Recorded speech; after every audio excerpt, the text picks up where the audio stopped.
Vamos a orar. Padre querido, gracias por esta mañana. Señor, gracias por este tiempo hermoso, porque nos recuerda a ese Salvador, como fue anunciado a los pastores el día que Cristo nació allá en Belén. Hoy ha nacido en la ciudad de David un Salvador que es Cristo el Señor. Gracias porque tú mandaste a tu Hijo amado y Él vino y dio su vida por nosotros. Como dice Juan 1:11, a lo suyo vino, Señor. Él vino a morir, Él vino a dar su vida por nosotros. Ahora nosotros también ofrendamos nuestra vida para ti. Padre, ilumina nuestra mente y corazón y danos el poder de tu Espíritu Santo para vivir, para poner en práctica tu palabra, para que juntos podamos crecer. Gracias por este tiempo. Ponemos todo en tus manos, en el nombre de Jesús. Amén. Oren siempre, hermanos, por los pastores de la iglesia. Tenemos que decidir cosas en beneficio de la obra y a veces no es fácil, pero Dios nos va a guiar. Y si usted ora por nosotros, Dios será bueno para llevarnos siempre y para que la iglesia vaya de triunfo en triunfo. Ore por la obra de Otoro. Dios va a hacer cosas grandes ahí y tenemos que tomar decisiones para el próximo año y en eso estamos con los pastores, así es que por favor oren por eso. Muy bien, 1 Corintios capítulo 1. Hermanos, la primera carta a los Corintios, los primeros 4 capítulos, el escritor pone la base de lo que va a ser la discusión de la problemática de la iglesia de Corinto. La iglesia de Corinto, tristemente, mis queridos hermanos, refleja una carnalidad tremenda. La iglesia de Corinto, cuando usted lee esta carta, se da cuenta que era una iglesia que se había hundido en una crisis espiritual que lo llevó a desembocar en una carnalidad terrible, practicando todo tipo de pecados ahí en la iglesia. Y estos primeros 4 capítulos, el apóstol Pablo va a explicar la raíz de esos problemas. Va a explicar por qué la iglesia tiene problemas, por qué hay carnalidad en la iglesia. Y esto, hermanos, refleja lo que Dios dice a su pueblo. Por ejemplo, en el libro de Jeremías 9:23, esto no nace aquí en Corinto, nace en el Antiguo Testamento, en toda la palabra de Dios. Voy a leer para ustedes Jeremías capítulo 9, versos 23 y 24. Miren ustedes lo que dice. Así dijo Jehová: no se alabe el sabio en su sabiduría, ni en su valentía se alabe el valiente, ni el rico se alabe en sus riquezas. Mas alábese en esto el que hubiese de alabar, en entenderme y conocerme, que yo soy Jehová, que hago misericordia y juicio y justicia en la tierra, porque estas cosas quiero, dice Jehová. ¿Qué nos dice aquí? No se alabe el sabio en su sabiduría. ¿En qué debemos alabarnos? En conocer al Señor, en estar cada día más con nuestros ojos abiertos a la voz de Dios. Y esto ustedes recuerdan que ya 1000 años antes de Cristo, un poco más atrás, Salomón lo dijo en Proverbios capítulo 1. El principio de la sabiduría, ¿qué dijo? Es el temor de Jehová.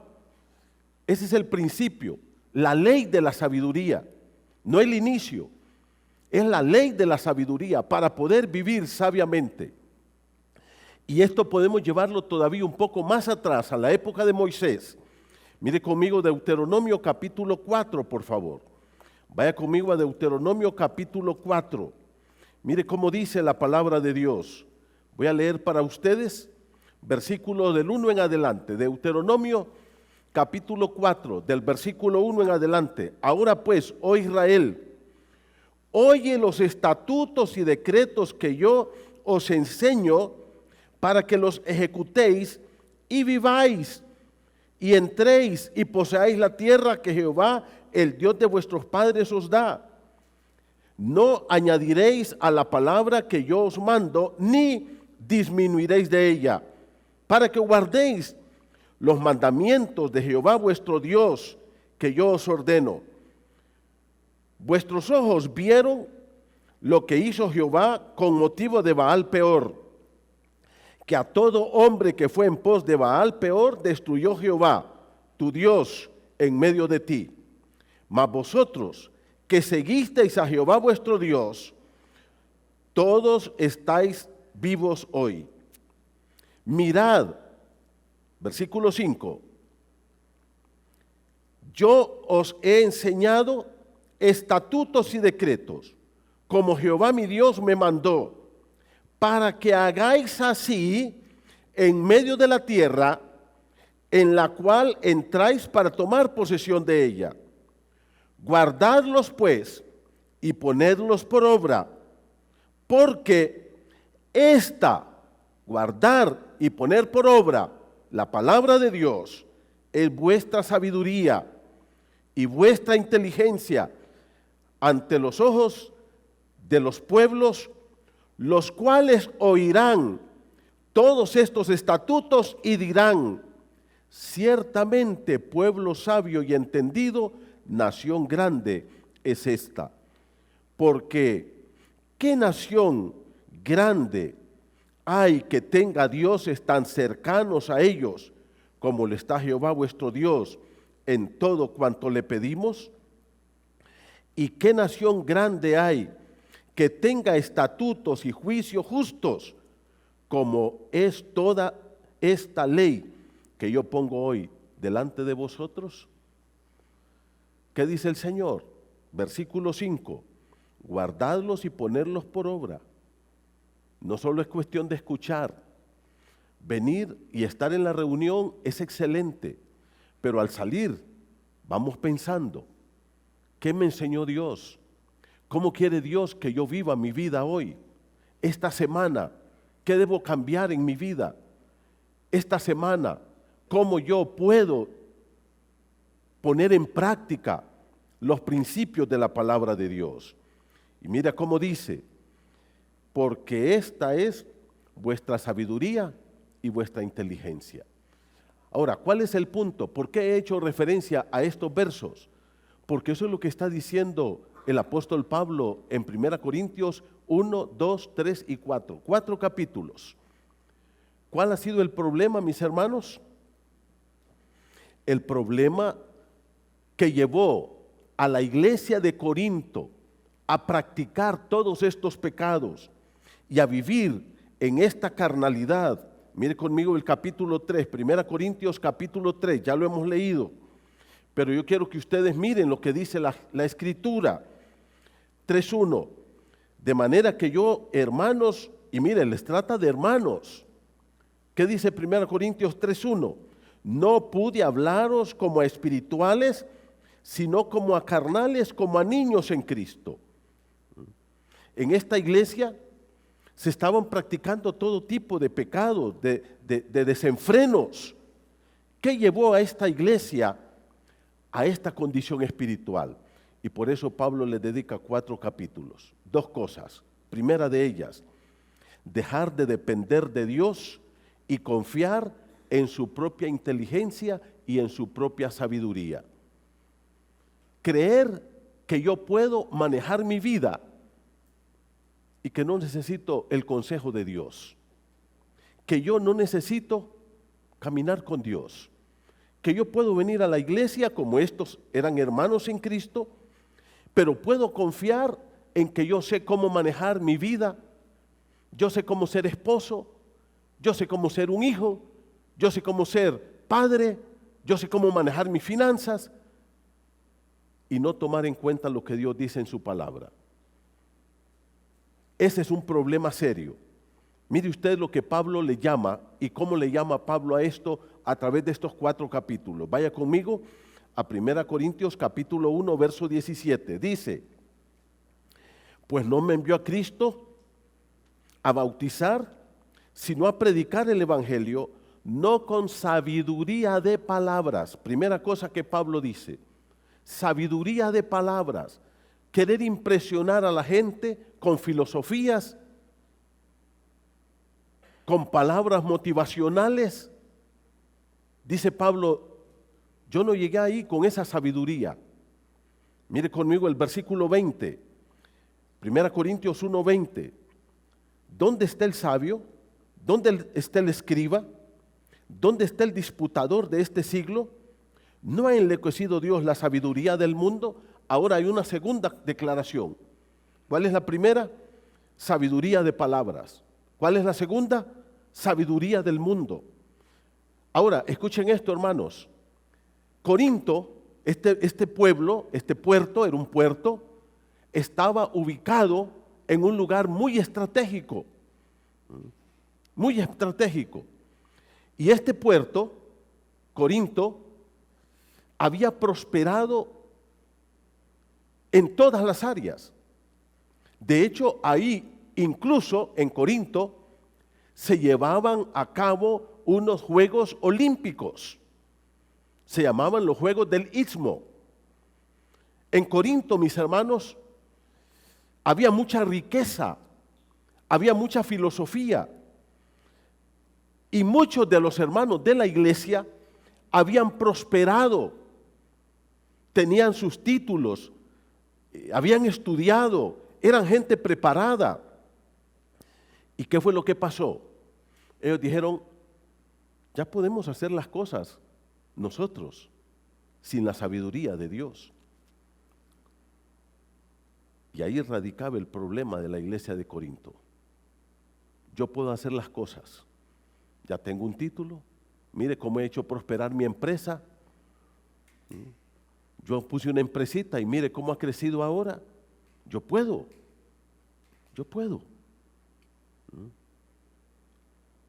Y así muchas cosas. Pablo dice, cuidado con la sabiduría humana, cuidado con la sabiduría de palabras. Mire el capítulo 2, verso 1. Así que, hermanos, cuando fui a vosotros para anunciaros el testimonio de Dios, no fui con excelencia de palabras. Aquí tenemos la tercera cosa. 1, sabiduría de palabras. 2, sabiduría del mundo. 3, excelencia de palabras.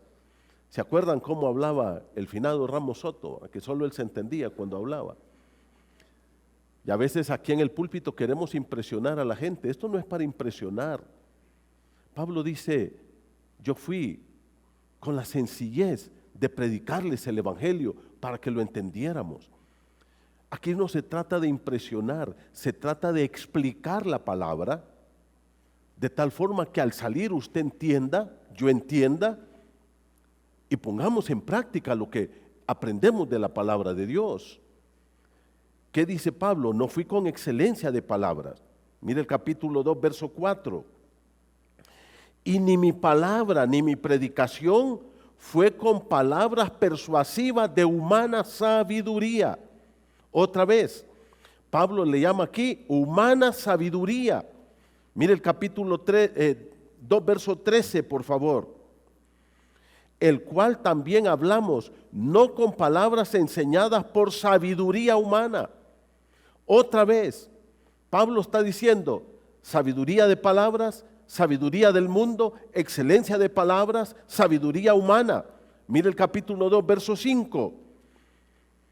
Para que vuestra fe no esté fundada en la sabiduría de los hombres.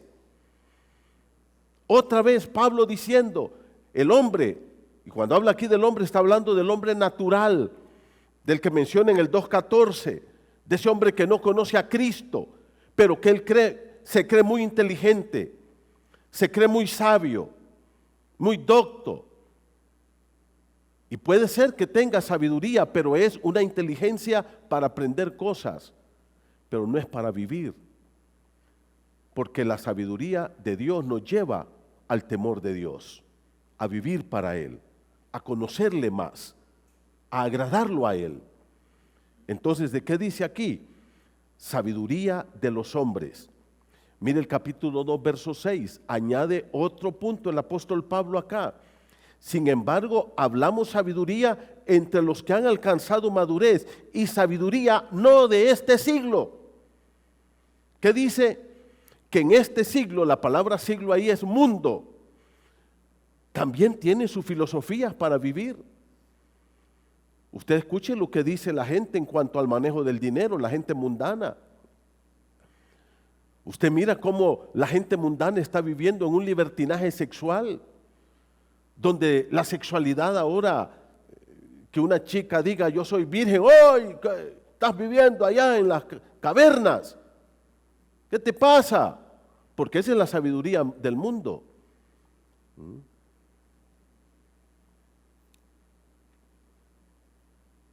Se burla, hace mofa de los valores. ¿Qué dice Pablo? Miren cuánto énfasis ha hecho en estos versículos. Cuidado, porque nosotros también podemos ser arrastrados a esos. Pero también le llaman la sabiduría de los príncipes de este mundo.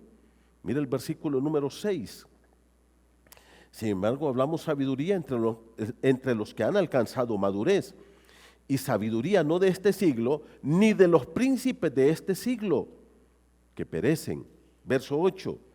La que ninguno de los príncipes de este siglo o de este mundo conoció, porque si hubiesen conocido esa sabiduría de Dios, nunca habrían crucificado al Señor de la gloria. ¿Ya se dan cuenta? En el Antiguo Testamento hay dos capítulos que son exactamente igual, pero narrados con diferentes imágenes. Uno es Daniel capítulo 2. Dice que Nabucodonosor tuvo un sueño y miró una estatua sublime, grandiosa. La cabeza de oro, el pecho de plata, el vientre de bronce, las piernas de hierro y los pies de hierro mezclados con barro. Y cada uno de estos metales de esta estatua representaba un reino: el imperio babilónico, el imperio medo-persa, el imperio greco-macedonio, el imperio romano, y luego tenemos el imperio que se va a levantar al final de los tiempos, que todavía no ha venido. Pero en Daniel 7, Daniel tiene un sueño, y es el mismo de Daniel 2. La diferencia es que Daniel mira 4 bestias grandes: un león, un oso, un leopardo y una bestia terrible que ni la puede describir Daniel. Y cuando Daniel le pregunta: Señor, ¿y estas bestias? Y le dice: el león es el imperio babilónico, y luego el imperio medo-persa, y luego el leopardo, el imperio greco-macedonio, y luego el imperio, el oso representa el imperio romano. Ahora, hermanos, ¿por qué el mismo interpretación, las dos cosas representan lo mismo? Una estatua de oro, una estatua majestuosa, impresionante. ¿Y por qué en el capítulo 7 bestias? ¿Por qué? Por una razón. Porque Daniel 2 describe el gobierno humano tal como el hombre lo ve. ¿Cómo lo ve el hombre? Grandioso, majestuoso, apetecible. Pero en Daniel 7 describe el gobierno humano como lo ve Dios. ¿Cómo lo ve Dios? Como bestias que destruyen, que arruinan la vida del ser humano. Así lo ve Dios. Porque eso es lo que hacen los gobernantes. Porque ellos creen que son inteligentes y tienen sabiduría. Y aquí no estoy hablando de colores políticos, estoy hablando de los gobernantes, y no estoy hablando de los de Honduras, estoy hablando de los del mundo entero. Imagínense ustedes una guerra entre Ucrania y Rusia, 2 años en guerra, matándose, destruyendo gente, arruinando. ¿Por qué? En el año 69 yo tenía 10 años, una guerra cruel entre Honduras y El Salvador. ¿Para qué? ¿Qué propósito tuvo eso? Para que ahora, mire, aquí estemos sentados con los hermanos del Salvador, felices y contentos, ¿sí, no, hermanos? ¿Ah? Comiendo en el mismo plato con ellos. Todas las guerras son estúpidas. No hay una guerra que tenga sentido. ¿Por qué? Porque son gente que solo busca el poder y la gloria. No tienen sabiduría. Dice, no es la sabiduría de los príncipes de este mundo. Y por último, mire conmigo el 3:20, capítulo 3, verso 20, por favor. Dice la palabra del Señor. Y otra vez, el Señor conoce los pensamientos de los sabios. ¿Cómo son? Vanos. ¿Qué quiere decir vano? Vacíos. Vacíos. Pura filosofía sin sentido. Ahora, ¿cuál fue el problema de la iglesia de Corinto, hermano? Que dejó la sabiduría de Dios. Que dejó la sabiduría de Dios. ¿Para qué? Para decir, nosotros podemos hacer las cosas bien. La iglesia no, si nosotros podemos levantarla. Y aquí quiero decir algo, hermanos. Y quiero decir algo a todo el liderazgo de la iglesia. Si tú estás trabajando con niños, con adolescentes, con jóvenes, discipulado, diácono, diaconisa, anciano, cualquiera que sea, esto no se trata de estrategias. Ahora incluso vamos a hacer un POA, porque así dicen los mundanos allá. Esto no es de hacer POAs. Esto es de doblar rodillas, porque esto es espiritual. Esto es espiritual. Hermanos queridos, todos los que estamos aquí debemos aprender a depender de Dios. Aquí no dependemos de nuestros dones. No, si yo sé, tengo el don, yo puedo. Si yo estudié, ya tengo el conocimiento, yo ya sé eso. Esto no se trata de conocimientos, esto no se trata de tener dones. Eso le pasó a la iglesia de Corinto. ¿Y en qué desembocó todo ese humanismo? En carnalidad, en carnalidad. El liderazgo de matrimonios deben reunirse a orar por los matrimonios de la iglesia. Los pastores debemos orar más por la iglesia, porque no es Manuel Puerto, no es Rodolfo, no es Hermes, no somos nosotros, es Dios el que va a hacer la obra. Esto no es cuestión de estrategias, es cuestión de dependencia de Dios. ¿Quién añadía cada día a la iglesia los que habían de ser salvos? Los apóstoles. No, el Señor añadía cada día a la iglesia los que habían de ser salvos. No eran los apóstoles. Esto no se trata de estrategias. Ahora, no hagamos planes, sí, podemos hacerlos, pero mire, lo que va a traer los resultados es doblar rodillas. Esos líderes de jóvenes, vamos a reunirnos un día para orar por nuestros muchachos. Los líderes de matrimonio, vamos a reunirnos para orar por las familias de la iglesia. Los que están trabajando con adolescentes, vamos a orar. ¿Sabe? Yo se los he dicho. Porque a veces nosotros creemos que esta cuestión es de hacer programas. Vamos a hacer el programa. ¿Cómo va a salir el programa? ¿Ya tenés listos los juegos? ¿Ya tenés listas las dinámicas? Esto no es de dinámicas, esto es de oración. Los jóvenes que están aquí saben de lo que estoy hablando. Los hermanos saben de lo que estoy hablando.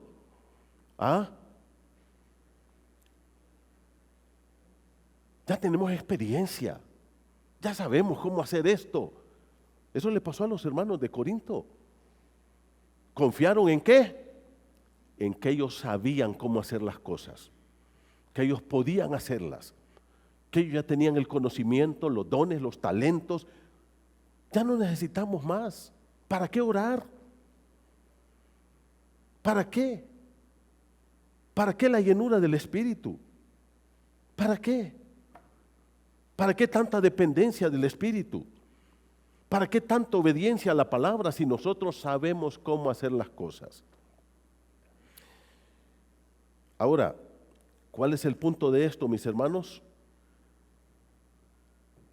Lo que llevó a la iglesia de Corinto a esa carnalidad, dejar la sabiduría de Dios y empezar a vivir y hacer las cosas como ellos creían que se debía de hacer. Segunda cosa, ¿saben qué termina eso, hermano? Eso termina en orgullo. Eso nos lleva al orgullo. Mire conmigo, por favor, capítulo 8, verso 1, 1 Corintios 8, 1. Primera cosa, dejar de depender de Dios y confiar en nuestros conocimientos, dones, talentos, habilidades, la gente que tenemos. No, ya que hay gente buena, hermano. Esto no es de gente buena. Dios no está buscando talentos ni dones. ¿Se acuerdan lo que dice el Señor? Dios busca ¿qué? ¿Qué busca Dios? Ancianos, pastores busca. Diáconos busca Dios. Dios está buscando cantantes o músicos. Dios busca adoradores que le adoren en espíritu y en verdad. Gente que se doblegue ante Él. Gente que se quiebre. Gente que doble sus rodillas. Gente que reconozca el señorío de Cristo. Eso es lo que Dios está buscando. A veces nosotros buscamos talentos, experiencia. Ay, ese hermano dice, solo tiene 6 meses de estar en la iglesia. Y algunos llegan, no, solo tiene 10 años, hay que esperar, dice. No. Esto no se trata de años, ni de talentos, ni de conocimientos, ni de experiencia, de una dependencia de Dios. Esto no es una empresa, hermanos. Este es el pueblo de Dios. Y el único que va a trabajar en este pueblo es Dios. Mire conmigo el capítulo 8, verso 1, 1 Corintios 8, 1. En cuanto a lo sacrificado a los ídolos, sabemos que todos tenemos conocimiento. Ahora, ¿qué dice Pablo? ¿Qué hace el conocimiento? Envanece. Pero el amor, ¿qué? Edifica. El conocimiento nos llena de orgullo. ¿Quién sabe más aquí de la Biblia? ¿Quién sabe más aquí de la doctrina? ¿Quién sabe más aquí de los dones, de los talentos? La palabra, el conocimiento envanece, ese verbo envanecer aquí, mi hermano, literalmente llenarse de orgullo. Este verbo literalmente quiere decir inflarse, como un globo que se infla, volverse altanero.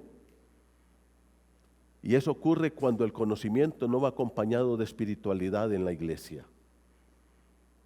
Eso ocurre cuando yo quiero aprender, pero no quiero ser humilde y quebrarme y vivir para servir a los demás.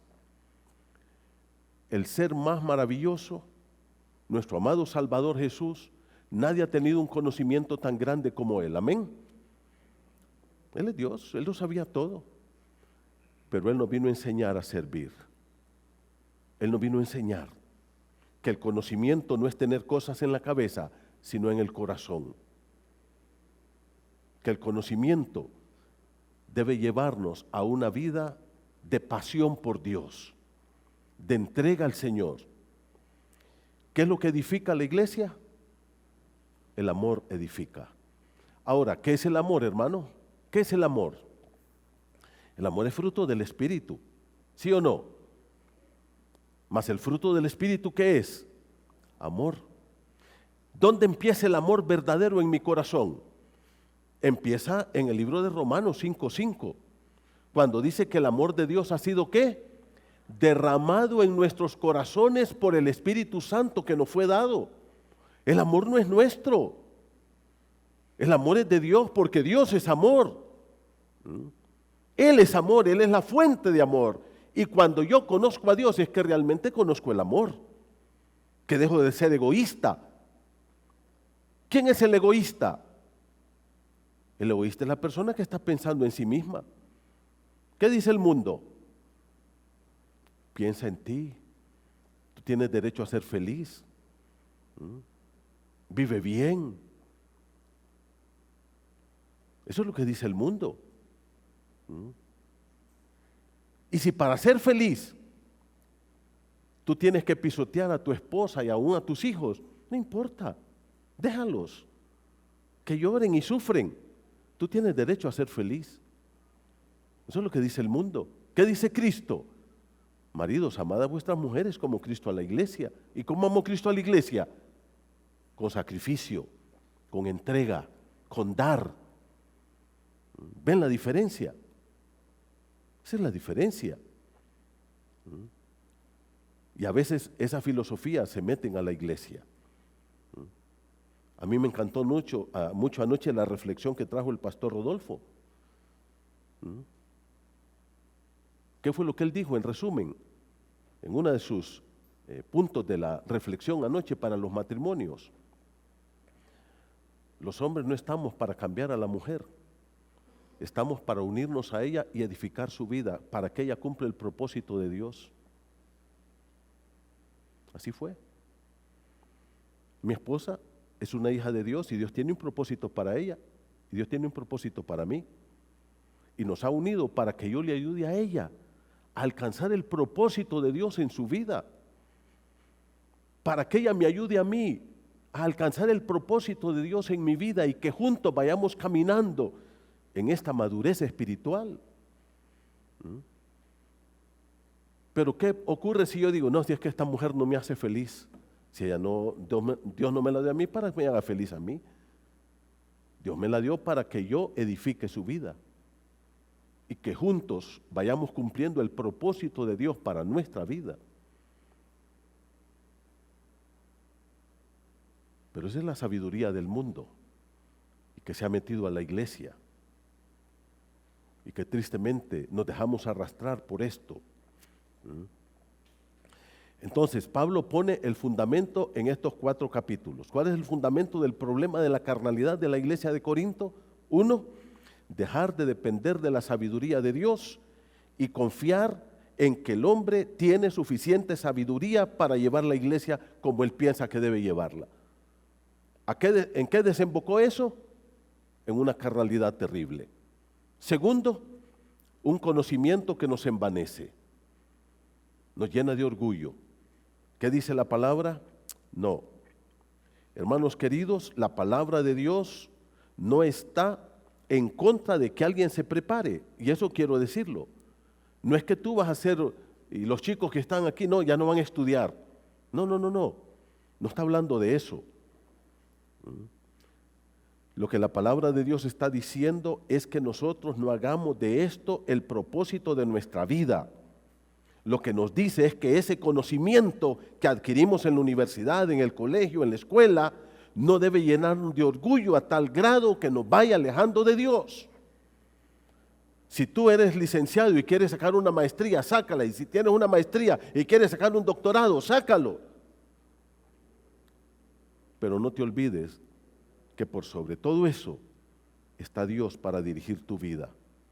Y que ese título lo debes de poner a los pies del Señor, para servir al Señor, para ser un testimonio de Cristo y no para levantar a tu ego hasta los cielos. De todos los pecados que estos hermanos estaban practicando ahí en la iglesia de Corinto, Pablo pone como base para empezar su discusión las divisiones en la iglesia. Una iglesia fracturada. Y de hecho esa es la palabra que usa. Ahora, ¿por qué Pablo pone las divisiones de la iglesia como lo más grave que puede haber? Y ahí comienza su problema, a discutir el problema de la iglesia. Mire conmigo, por favor, 1 Corintios capítulo 1.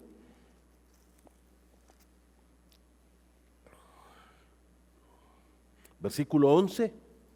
1 Corintios 1:11, porque he sido informado acerca de vosotros, hermanos míos, por los de Cloé, que hay entre vosotros contiendas. Esta palabra, hermano, contiendas, Literalmente quiere decir, están divididos, están fracturados, se han hecho pedazos. Esta palabra se usaba, amados hermanos, cuando alguien se rompía un hueso o un tendón, quedaba roto. Y esta palabra habla acerca de el traumatismo agudo que produce la ruptura de un tendón. Eso es lo que describe esta palabra. Yo nunca me he fracturado, pero los que se han fracturado pueden dar testimonio de cómo duele la fractura, ¿no es cierto? Se quiebra el hueso, se rompe el tendón y no puede caminar. Ahora, eso es lo que Pablo describe aquí, una iglesia hecha pedazos, una iglesia donde se produce mucho dolor, una iglesia donde hay mucho sufrimiento, un dolor indescriptible.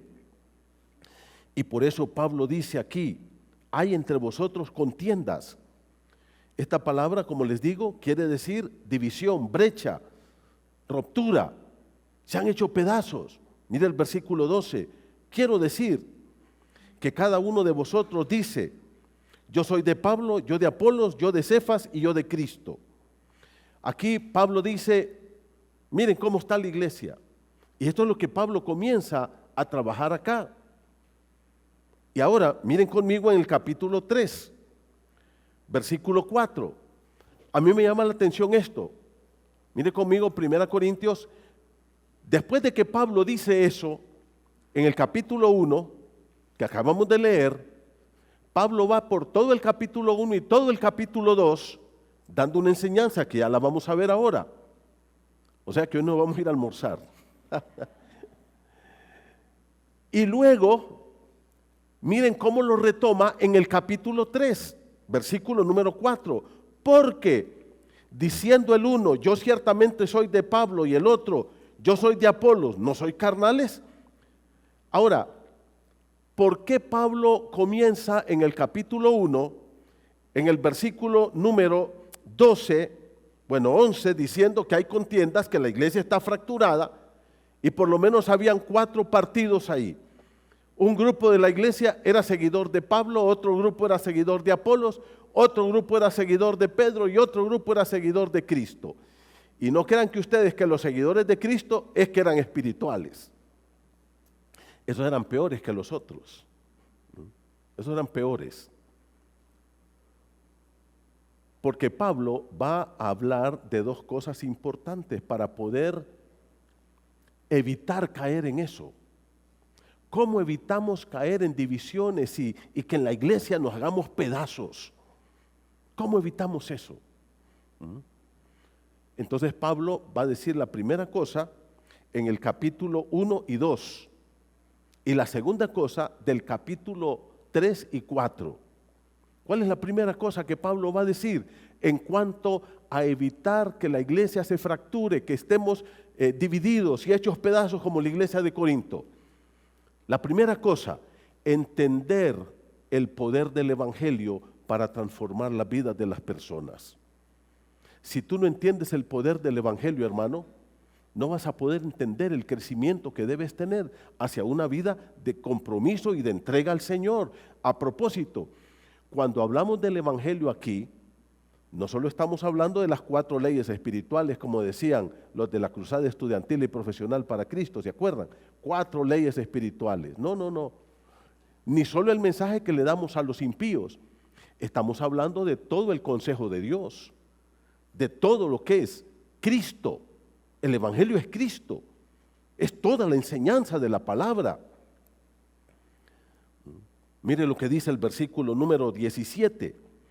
Pablo dice, ¿cómo es posible que ahí alguien me esté siguiendo ahí? Y mire, lo está escribiendo Pablo, que pudo haber escrito y pudo haberle dicho a la iglesia, bueno, hermanos que me siguen, vamos, ánimo, ganen más adeptos para mí. No. Pablo dice, no, ¿cómo es eso? ¿Acaso fueron bautizados en mi nombre? ¿O acaso yo morí por alguno de ustedes? Dice Pablo.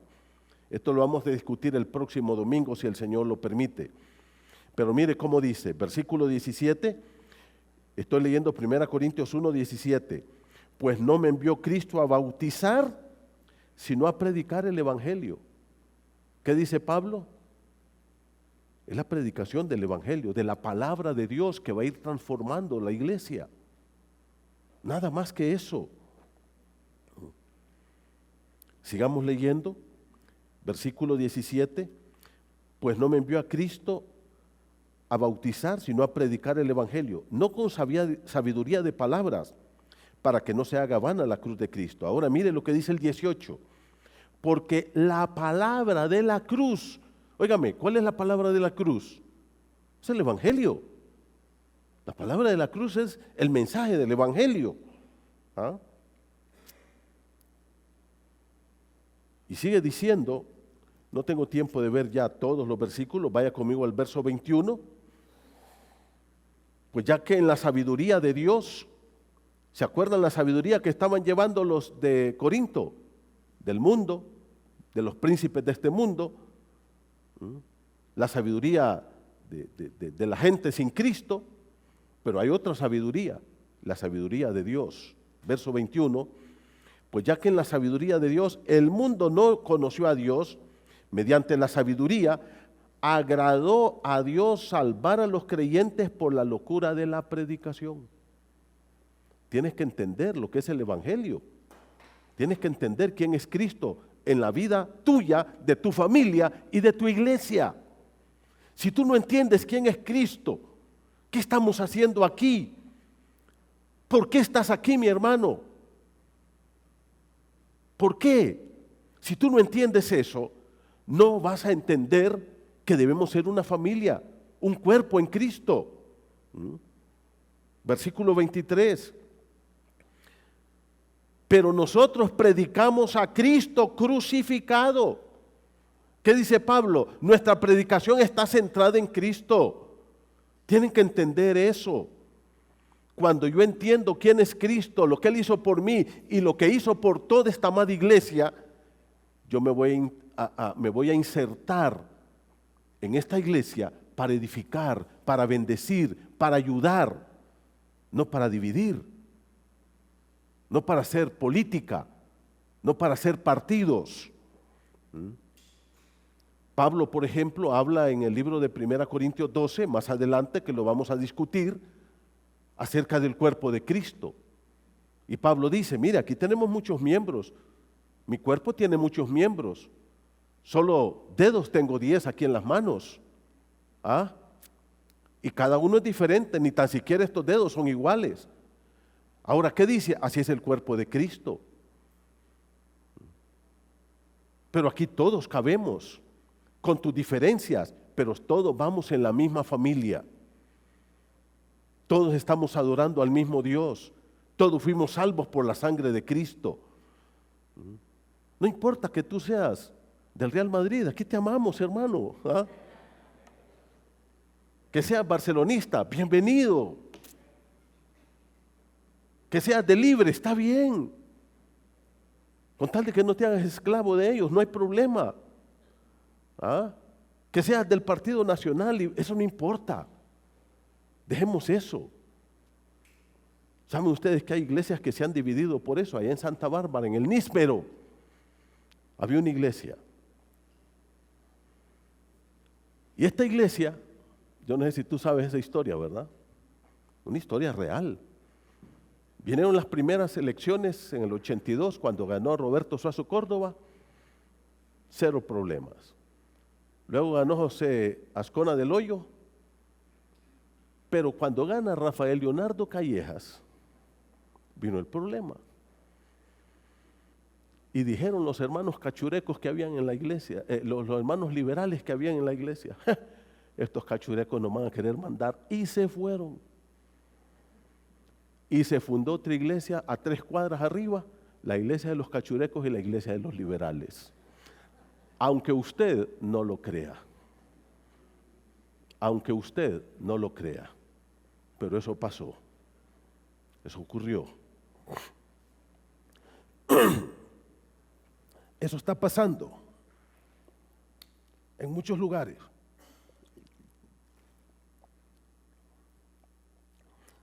la iglesia de los cachurecos y la iglesia de los liberales. ¿A cuál hubiera sido tú? Hubiera fundado la de los libres entonces. Hay iglesias que se han dividido por tonteras. Me acuerdo una vez que me llamaron y me dijeron, pastor, hay una iglesia aquí que se está haciendo pedazos. Y yo voy allá y les digo, reúnanse, voy a llegar tal día. Y llegué. Y aquí estaba un grupo y aquí estaba otro grupo. Yo en medio dije, estos me van a apedrear. Bueno, le digo, hermano, vamos a leer la Biblia, oramos.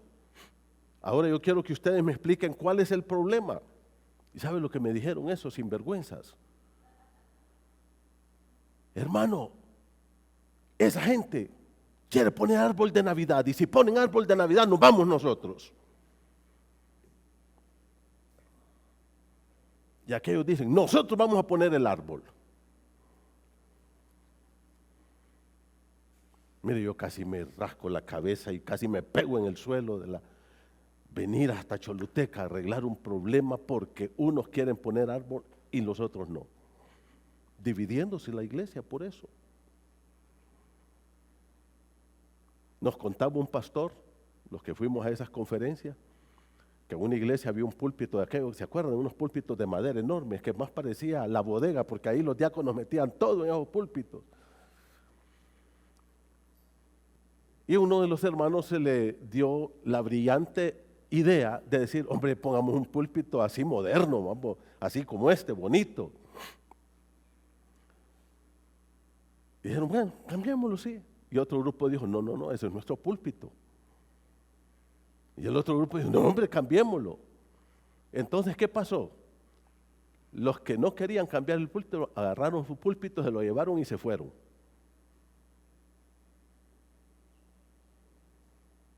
Eso no puede ser.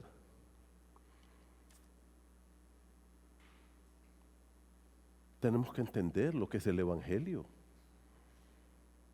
Mi hermano, el Evangelio es Cristo. Tal vez tú dices, mire, ese arbolito no me gusta, déjalo, eso no es nada. Otro más dice, no, está lindo el arbolito. ¿Sí o no? Los gustos son gustos. Pero eso no es motivo de pleito. No podemos dividirnos, porque la iglesia es una. Hermano, aquí estamos para abonar. Tienes que entender el mensaje del Evangelio, que Cristo es el centro de nuestra vida y que venimos aquí a abonar, a procurar la bendición de nuestros hermanos. Que si tú estás aquí es para bendecir, es para animar, consolar, ayudar, a enfocarnos en las cosas torales de la palabra de Dios. Pablo dice, predicamos el Evangelio. Capítulo 2, verso 2, pues me propuse no saber nada entre vosotros. Me propuse no saber entre vosotros cosa alguna, sino que dice, a Jesucristo y a este crucificado. Versículo 4, ni mi palabra ni mi predicación. Pablo dice, mi predicación, la predicación de la palabra debe traer unidad al cuerpo de Cristo. La predicación firme de la palabra del Evangelio debe traer fortaleza al cuerpo de Cristo. Ahora, la segunda cosa que Pablo dice, hermanos, para evitar las fracciones en la iglesia, una, ¿cuál fue? Entender ¿qué? El Evangelio. ¿Por qué estoy aquí yo? ¿Por qué pertenezco a esta iglesia? Bueno, pertenezco a esta iglesia porque es la iglesia de Cristo. Y la segunda, antes de que otros se me vayan ya, voy al capítulo 3. Miren conmigo, dice así, versículo número 4. Diciendo el uno, yo ciertamente soy de Pablo, y el otro, yo soy de Apolos, no soy carnales. Y ahora miren cómo dice Pablo en el verso 5. ¿Qué pues es Pablo? ¿Y qué es Apolos? Versículo 6. Yo planté, Apolos regó. Versículo 7. Ni el que planta ni el que riega es algo. Y el que planta y el que riega son una misma cosa. Y Pablo empieza ahí a hablar de una cosa más. ¿De qué? Del ministerio que Dios nos ha dado a cada uno en la iglesia. ¿Ya se dieron cuenta? Uno planta, otro riega, otro hace otra cosa. Entender que todos en la iglesia estamos para servir. Entonces tenemos que entender la naturaleza del evangelio, pero también tenemos que entender la naturaleza del ministerio cristiano. Yo aquí no soy más que los demás hermanos. Somos siervos. Somos siervos. Mire, otros vinieron aquí antes que yo viniera y plantaron aquí. Y ahora estamos edificando sobre lo que ellos trabajaron. Y tú has venido, hermano, para seguir trabajando. Pero todos juntos, cada uno en su ministerio. Uno planta, otro riega, otro cosecha. ¿Qué dijo el Señor Jesucristo en Juan capítulo 4? Alzad vuestros ojos, ya los campos están blancos. Otros sembraron y ustedes han venido a cosechar. ¿Sí o no? Esto es así. Yo mañana me voy a ir de aquí. Yo no soy eterno. Otro vendrá y ocupará este púlpito y ocupará el ministerio en la iglesia. Pero tienes que entender eso. No poner la mirada en los hombres. Es que hoy va a predicar el pastor Manuel. ¿Para qué vine? No. Vienes a escuchar la palabra, el mensaje. Tienes que entender dos cosas. ¿Cuáles son esas dos cosas? Uno, la naturaleza del evangelio. ¿Por qué estás aquí? Y dos, el ministerio es amplio.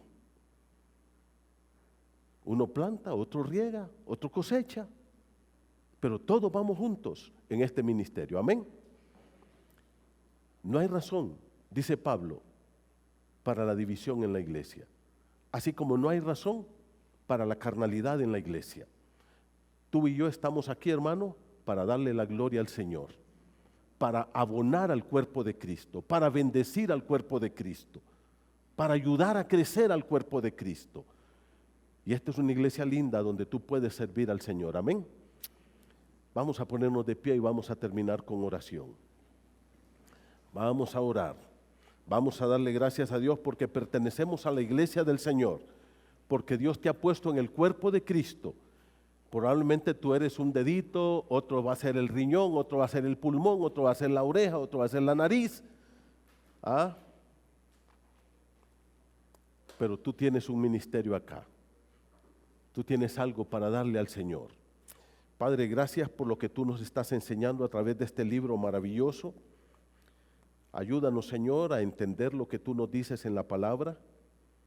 Padre, que todos nosotros podamos realmente crecer juntos, que la predicación de tu palabra nos dé firmeza en Cristo, podamos arraigarnos en Cristo, que podamos venir aquí para tener comunión, amor, edificarnos, amarnos, exhortarnos, animarnos, consolarnos, orar unos por otros, que cada uno tenga su ministerio, Señor, y que todos nos involucremos en el crecimiento de la iglesia.